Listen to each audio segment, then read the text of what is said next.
just saw this today. Logan Paul tweeted on the 23rd of June, "I'm the fastest YouTuber and I'm willing to put $100,000 on it." I mean, it seems unlikely, doesn't it? He's not a trained athlete, and even someone like myself, I did 12.1 in the 100 meters a few weeks ago. I've got a couple of subscribers who do about 11.5 and then one that does 11 dead. So it depends how you define YouTuber, really. But in this video, I'm going to talk about people who are a lot more well known than me. So that was the tweet, and then he followed it up with a YouTube video. "Dear YouTube, who wants $100,000? And he referred to a load of tweets that people had replied with, like famous people, to take part in his challenge. And same on Instagram. So it's called the Challenger Games. It's going to be on July the 27th. And he actually changed the wording slightly. $100,000 says, "I'm the fastest entertainer." I think that makes a bit more sense. Otherwise, it's just a case of which sprinters happen to be on YouTube, basically, because I don't think he could beat any trained sprinters. So the annoying thing is we don't know exactly how fast he is. I can't find a time or a race time, but he might be an athlete, but I don't think he's a trained sprinter. So just a bit more on the Challenger Games. They've got other events as well as the 100-meter sprint. I just picked that out because that's what you think of when you say, like, who's the fastest. But there's hurdles, there's some field events, and it doesn't actually say on this page, but there's also a 400 meters and a 1600 meters. So the first YouTuber I thought it would be fun to see race against Logan Paul is Rudolph Ingram. His videos have gone viral in the last year at just 6 or 7 years old. So he ran a time of 13.48 for the 100 meters aged 7, which is crazy. That is a really fast time, and I'm not totally sure that Logan Paul would beat that if he just ran 100 meters now. I mean, I think he's 24, Logan Paul, and he seems to have like a reasonably good build for sprinting. So if he trained and if he got blocks and spikes, he'd beat 13.48. But otherwise, it's not actually that easy. So, like I say, that would be a humbling experience if he couldn't beat a 7-year-old. But it wouldn't be that easy. Like I say, it's a very fast time. Interestingly, it's not actually the world best for his age. The world best is 13.47, I seem to remember.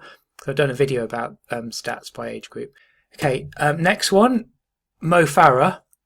So he's got his own YouTube channel, 100,000 subscribers. He's obviously a middle to long distance runner, but he has actually done a 100-meter race before, and I'll come to that. But he's actually responded to Logan Paul on Twitter, and I don't know if the question marks refer to what kind of race it is, like what distance. But in this video, I'm just talking about 100 meters. So there's no question that Farah would destroy and probably lap Logan Paul probably twice the 1600 meters. But I'm just interested in 100 meters.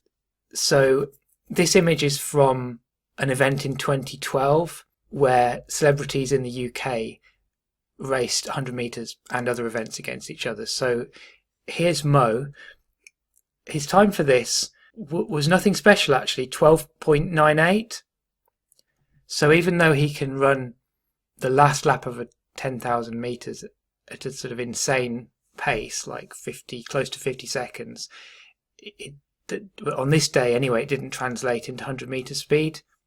So I'd be really interested to see him try this again and take part in the 100 meter race. This is something I've already talked about in a video, this race, and there's another athlete from this race I'm going to mention later in the video.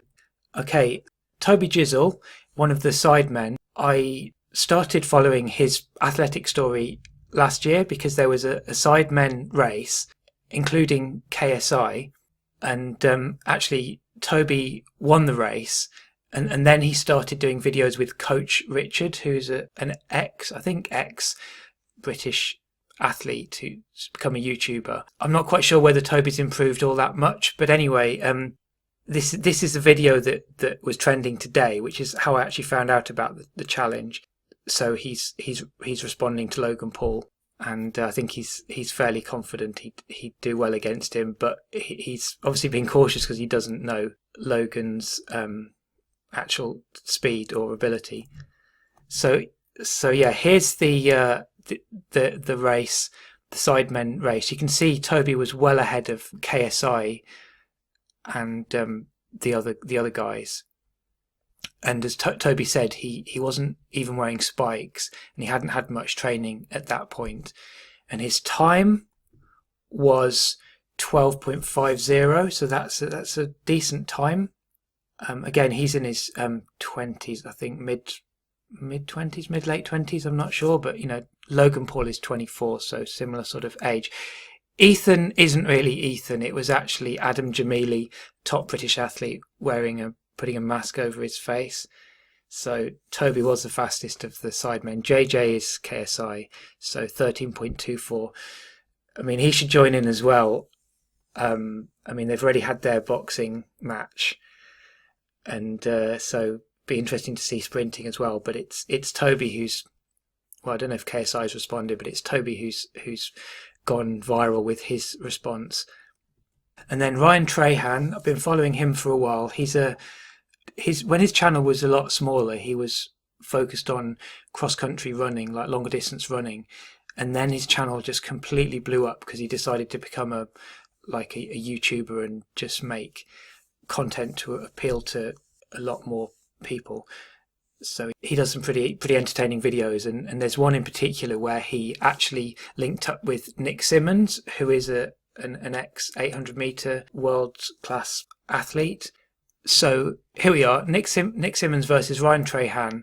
I mean, I think Ryan did pretty well here because Nick Symmonds, having been an 800 meter champ, he's challenged himself to how fast he can run 100 meters in the last year or so. So he'd already been training, I think, at this point, and he's still only 35, 36, I think.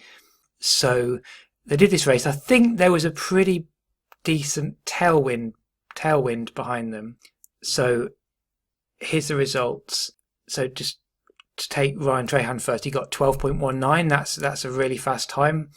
Like I say, tailwind maybe made it quite flattering. Maybe it would have been more like a 12.4, but I don't know. Who am I to say I wasn't there? But Nick did say in the comments it was a decent tailwind. And then Nick got 11.48.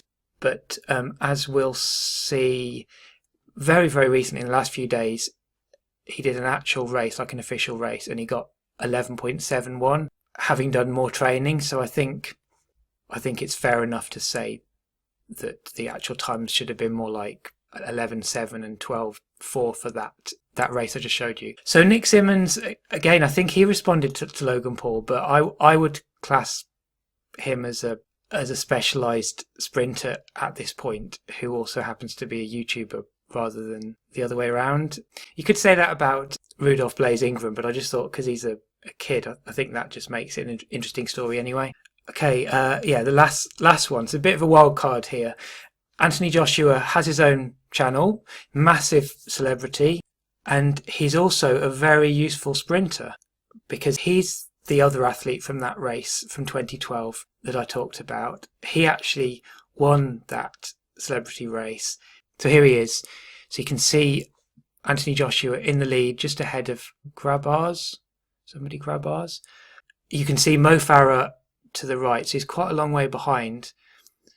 So you won't be surprised to learn that Anthony Joshua got a very fast time in this race. Here we are. Yes, it was Robbie Grabars. So yeah, Anthony Joshua got 11.53. Incredible time. But it turns out he was actually an athlete at school, and I think he had his school record when he was about 13 or 14, got an 11.6. But even so, given he was a heavyweight boxer, or super heavyweight, over 100 kilos at the time, that's pretty impressive. So I don't know if Anthony Joshua's responded to, or thought of responding to Logan.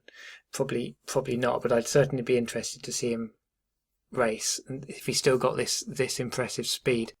And finally, I don't know how many people were aware, Noah Lyles is actually a YouTuber. He's got a really interesting channel, and there aren't many sprinters who've done this. Before he became really famous, he made lots of vlogs about his training, college athlete, what it's like to be a college athlete versus turning pro. Really cool channel. I've been meaning to watch more of it, actually. Obviously, he hasn't uploaded so much recently because he's been so busy being one of the top 100-meter sprinters in the world. He got 9:86 this year, and he's, I think, was it 19.5 in the 200? I'm not sure, but anyway, obviously incredibly fast times. But technically, yep, he is a YouTuber, so obviously it's not fair for him to run against someone like Logan Paul, even if he's not trying, even if he's just striding it. But there you go. So it was difficult to know where to start with this subject. How do you define YouTuber, and who should be included? And this is just the 100 meters. Obviously, there's the other events. There's loads of discussion about, like, the 1600 meters in particular. There's all these specialists in middle distance who are also YouTubers who are making videos about it. But I could only really deal with 100 meters at this point, and that's what I'm interested in. So the event is on the 27th, and I'll be very interested to follow the build up to it. I've found as much as I can in terms of stats, but if you find other stats, other athletes, other YouTubers, then please share your information in the comments, and I can sort of put it together into another video. And also, if you've got fast times as well, then let me know. I mean, there's a video of mine from 2016 where I ran 100 meters when I was 37, and I got a ridiculous number of comments on the video, and so many of them are from kids basically claiming to be running rather unbelievable times. So if you're to include some of them, obviously we'd then have YouTubers who are about 10 years old running 8 seconds or something. Even people who genuinely believe their times often turn out to be exaggerating. You really need official times, or you need video evidence, to be honest. So I hope you found that interesting, and I'll see you again soon.